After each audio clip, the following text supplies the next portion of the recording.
हजारों साल पहले से अफ्रीका के जंगलों में लायंस रहते तो आ रहे हैं, पर अपने अपने इलाके में। आमतौर पर लायंस के परिवार अपने अपने इलाके में ही रहना पसंद करते हैं और जरूरत पड़ने पर वे इलाका बचाने के लिए जिंदगी और मौत की लड़ाइयाँ भी लड़ते रहते हैं। लेकिन अफ्रीका के रुआहा नेशनल पार्क में फिलहाल एक ऐसा परिवार पल रहा है जो दायरे में या इलाके में रहना जानता ही नहीं है। जहाँ जहाँ भैंसों का झुंड जाते रहता है, उनके पीछे पीछे ये परिवार भी जाते रहता है। फिर चाहे वे भैंसों का पीछा करते करते किसी भी शेर के इलाके में क्यों न पहुंच जाए, जरूरत पड़ने पर वे दूसरे शेरों के इलाके में घुसपैठ करके उन्हीं पर जानलेवा हमला कर देंगे, लेकिन भैंसों का पीछा करना छोड़ेंगे नहीं। मानो इन शेरों ने भैंसों को ही अपनी संपत्ति मान ली हो। जिन शेरों की मैं बात कर रहा हूँ उन्हें जाना जाता है एंजा प्राइड के नाम से, जिसकी मुखिया है ये एक बड़ी आंख वाली शेरनी। इनके झुंड में एक से बढ़कर एक दरिंदे शेर है, लेकिन एक भी बड़ा नर शेर नहीं है। इन शेरनियों को कभी किसी बड़े नर शेर की कमी खलती भी नहीं है, क्योंकि बड़ी बड़ी भैंसों को धराशाही करने से लेकर दुश्मनों को मौत के घाट उतारने तक का सारा काम ये शेरनियां खुद के दम पर ही करती है। तो चलिए गाइस, जानते हैं एंजा प्राइड की शेरनियों के बारे में और जानते हैं कि ये शेरनियां किस किस को मौत के घाट उतार देती है। अगर आपने अभी तक चैनल को सब्सक्राइब नहीं किया है तो चैनल को सब्सक्राइब कर लीजिए, साथ ही साथ बेल आइकन को भी दबा दीजिए। नमस्कार दोस्तों, मेरा नाम है विकी पाटिल और स्वागत है आपका फैक्ट लिमिटेड चैनल पर। अफ्रीका के रुआहा नेशनल पार्क में इतनी अजीब घटनाएं घटी है कि जिनके बारे में सुनकर कोई भी आसानी से यकीन नहीं करेगा। प्राकृतिक रूप से लायंस बबून्स का शिकार करते हैं, लेकिन आप यहाँ देख सकते हो कि ये बबून इन शेरों के कितने करीब आ चुका है। वो इसीलिए क्योंकि ये लायंस इन बबून्स को अपना शिकार नहीं बनाते। क्यों नहीं बनाते? क्योंकि इनके बीच में है एक कमाल का रिश्ता। जिस इलाके में ये बबून्स और लायंस रह रहे हैं उस इलाके का नाम है ग्लेड, और शेरों के इस छोटे से परिवार का नाम भी ग्लेड ही है। इस परिवार में केवल 2 अनुभवी शेरनियां हैं जो अपने नन्हे शावकों के साथ यहाँ रहती है, और कई पीढ़ियों से बबून्स भी इनके साथ न केवल रहते आ रहे हैं बल्कि इनके बीच एक कमाल का रिश्ता भी बन चुका है। इनके बीच रिश्ता ऐसा है कि जब कभी भी शाकाहारी जानवर ग्लेड में नदी के किनारे पानी पीने आते हैं, तब ये बबून्स शेरनियों को शिकार करने की पोजीशन लेते हुए देखने के बावजूद भी अलार्म कॉल्स नहीं लगाते, बल्कि चुपचाप शेरनियों को शिकार करते हुए देखते रहते हैं। भूखा शेर कितना खतरनाक होता है ये बात बबून्स बखूबी जानते हैं। भूख लगने पर लायंस किसी भी जानवर पर रहम नहीं दिखाते। जैसे इस वक्त एक कुडू का झुंड पानी पीने आया है, जो कि तब तितर बितर होना जानता है जब उन्हें खतरे का आभास होता है और बबून्स अलार्म कॉल्स लगाते हैं। लेकिन यहाँ ग्लेड की एक शेरनी ने शिकार को दबोचने का न केवल मन बना लिया है, बल्कि वो धीरे धीरे आगे भी बढ़ती जा रही है। ये सब कारनामा बबून्स देख तो रहे हैं, लेकिन वे बिल्कुल भी शोर शराबा नहीं कर रहे, बल्कि पेड़ों से नीचे उतरकर ऐसे दिखावा कर रहे हैं मानो सब कुछ नॉर्मल है। जिसके बाद कुडू का झुंड खामोशी को सुरक्षा का संकेत मानकर लापरवाह हो जाते हैं, और इधर से मौका मिलते ही एक शेरनी न केवल तेज रफ्तार से कुडू पर हमला करती है बल्कि उसे पकड़कर दबोच भी लेती है। शिकार करने के दौरान इतनी भगदड़ मचती है, इसके बावजूद भी बबून्स हल्ला नहीं मचाते, बल्कि वे इसे तमाशा समझकर मस्त मजे से देखते रहते हैं। प्राकृतिक स्वभाव के हिसाब से बबून्स को चिल्लाना चाहिए था, फिर भी वे खामोश रहे। वो इसीलिए क्योंकि बबून्स इस बात को भली भांति समझ चुके हैं कि भूखा शेर बेहद खूंखार होता है, लेकिन पेट भर जाने के बाद वो किसी का भी शिकार नहीं करता, फिर चाहे उसके आसपास उसका दुश्मन क्यों न आ जाए। तो यहाँ बबून्स को तब तक शेरों से बचने की जरूरत थी जब तक वे भूखे हैं। पेट भर जाने के बाद वे शेरों के आसपास भी मंडराएंगे, तब भी शेर उन्हें कुछ नहीं करेंगे। तो ये वजह थी बबून्स के खामोश रहने की, जिसकी कीमत थी शेरों से सुरक्षा। फिर चाहे मौत किसी की भी क्यों न हो जाए, बस खामोश रहना है। इधर 18 किलोमीटर से दूर ग्लेड इलाके के ईस्ट में बफेलोस का एक विशालकाय झुंड नजर आ रहा है, जो कि भूख प्यास से बेहाल होने की वजह से नदी की ओर बढ़ रहा है, जिन पर नजर रख रहा है शेरों का ये अनोखा काफिला, जिन्हें जाना जाता है एंजा प्राइड के नाम नाम से।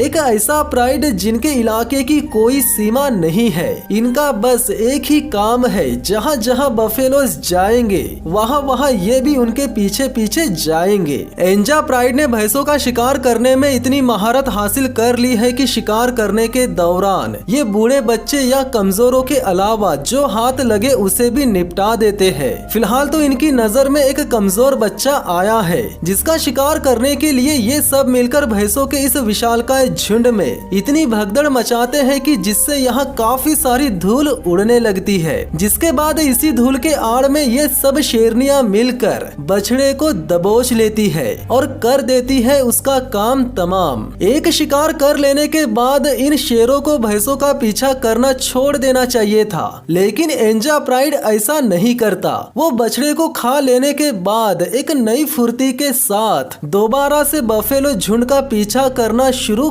कर देते हैं। बफेलो झुंड का कमजोर बच्चा तो मारा जा चुका था, अब बारी थी झुंड के मजबूत सैनिकों की। थोड़ी देर पीछा करते रहने के बाद ये नौजवान शेर और शेरनियां मिलकर न केवल एक हट्टे कट्टे बफेलो को पकड़ लेते हैं, बल्कि बड़ी ही बेरहमी से उसे भी खत्म कर डालते हैं। इलाका क्या होता है इन शेरों को तो पता ही नहीं है। ये तो बस जहाँ भैंसे जाते हैं वहाँ वहाँ उनके पीछे पीछे जाते रहते हैं। जिन भैंसों के झुंड पर ये नजर रखे हुए है उस झुंड में 600 से ज्यादा भैंसे हैं। इधर बेओबैब इलाके में पानी की तलाश करते करते और एक भैंसों का झुंड पहुंच गया है। इस झुंड में 1000 से भी ज्यादा भैंसे हैं, जिन पर अब अधिकार है बेओबैब प्राइड का। बेओबैब प्राइड काफी बड़ा प्राइड है। बच्चों को मिलाकर इस प्राइड में टोटल 30 शेर है, लेकिन इस परिवार में भी इनकी रक्षा करने के लिए कोई भी बड़ा नर शेर नहीं है। हालांकि इन शेरों के इलाके में ये विशालकाय झुंड तो आ जाता है, पर बदकिस्मती से ये 1000 भैंसों वाला झुंड यहाँ रुकता नहीं है, बल्कि ये भी पानी की तलाश में ग्लेड की ओर बढ़ते जाता है, जिनके पीछे पीछे ये बेओबैब प्राइड भी निकल जाता है। बेओबैब प्राइड यहाँ एक गलती कर रहा है। वो भैंसों के लालच में अपने इलाके के सेफ जोन से बाहर निकल रहा है। जिस नदी के पास ये भैंसों का झुंड जा रहा है उसी नदी के पास 600 भैंसों वाला झुंड भी आ रहा है, जिनके पीछे साए की तरह लगा है एंजा प्राइड। अगर बेओबैब प्राइड बफेलोस का पीछा करते करते नदी तक आ जाता है तो इन्हें सामना करना पड़ सकता है एंजा प्राइड से, और अगर ऐसा हो गया तो इन दो प्राइड के बीच छिड़ जाएगा युद्ध। और होता भी वही है। नदी के पास में जो शेरों का झुंड है वो है ग्लेड प्राइड, जो कि छोटा सा परिवार है और ये इलाका इन्हीं का है। तभी इन्हें बेओबैब जंगल से 1000 वाला भैंसों का झुंड आता हुआ दिखता है, जिनके पीछे रहता है बेओबैब प्राइड। और इधर पश्चिम से एंजा के इलाके से आते रहते हैं 600 भैंसों वाला झुंड, जिनके पीछे रहता है एंजा प्राइड। 3 शेरों के परिवार और 2 विशालकाय भैंसों के झुंड, जिनके बीच थोड़ी ही देर में हो सकती है गुत्थम गुथाई। दोनों तरफ से बढ़ रही मुसीबतों को देखकर ग्लेड प्राइड अपने बच्चों को लेकर कुछ देर के लिए इस माहौल से दूर चली जाती है। तभी दोनों तरफ से एक ही समय पर भैंसों का तूफान आकर मिल जाता है, यानी नदी के तट पर आते ही 2 ताकतवर झुंड एक हो जाते हैं, जिसके चलते वे पहले के मुकाबले और भी ज्यादा ताकतवर बनते जाते हैं। इधर बेओबैब प्राइड नदी के तट पर आकर खड़ा हो जाता है और भैंसों के बड़े से झुंड को देखकर निहारते रहता है। बेओबैब प्राइड जिस जगह पर खड़ा है वो है डेंजर जोन, यानी वे भैंसों का पीछा करते करते अपने इलाके से बाहर निकलकर ग्लेड प्राइड के इलाके में आ चुके हैं। इधर दूसरी तरफ एंजा प्राइड अभी नदी के तट तक पहुंचा ही नहीं है। इससे पहले कि यहाँ दूसरे शेर आ पहुँचे,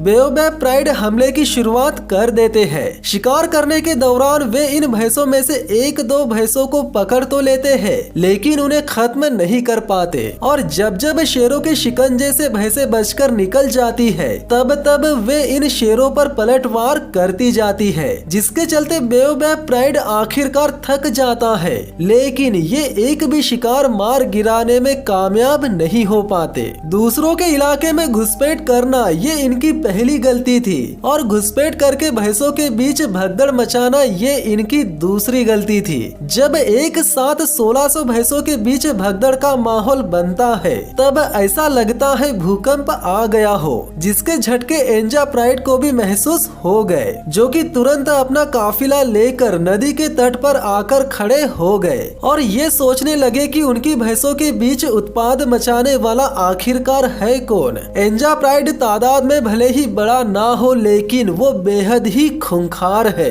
और बेओबैब प्राइड के शेरों ने उनकी भैंसों पर हमला करके उन्हें और भी ज्यादा गुस्सा दिला दिया है। धीरे धीरे यहाँ माहौल गर्माते जाता है। एंजा प्राइड ने बेओबैब प्राइड के शेरों को देख लिया है, जिसके बाद वे भैंसों के झुंड को छोड़कर बेओबैब प्राइड पर हमला करने का मन बना लेते हैं। हमला शुरू होने से पहले बेओबैब प्राइड का एक नौजवान शेर एंजा प्राइड की शेरनियों को सीधे चुनौती देने आ जाता है, लेकिन जब उसे पता चलता है कि वो इन खूंखार शेरनियों के सामने टिक नहीं पाएगा तो वो तुरंत मौके पर से फरार हो जाता है। नौजवान शेर के भागते ही एंजा प्राइड की शेरनियां कर देती है बेओबैब प्राइड के शेरों पर हमला करने के दौरान जब एंजा प्राइड बेओबैब प्राइड के पीछे मौत बनकर भागते रहता है, तब इस भगदड़ में बेओबैब की एक शेरनी एंजा प्राइड के हाथों लग जाती है, जिसके बाद ये सभी शेरनियां मिलकर इस एक अकेली शेरनी को इतनी बुरी तरह से मारती है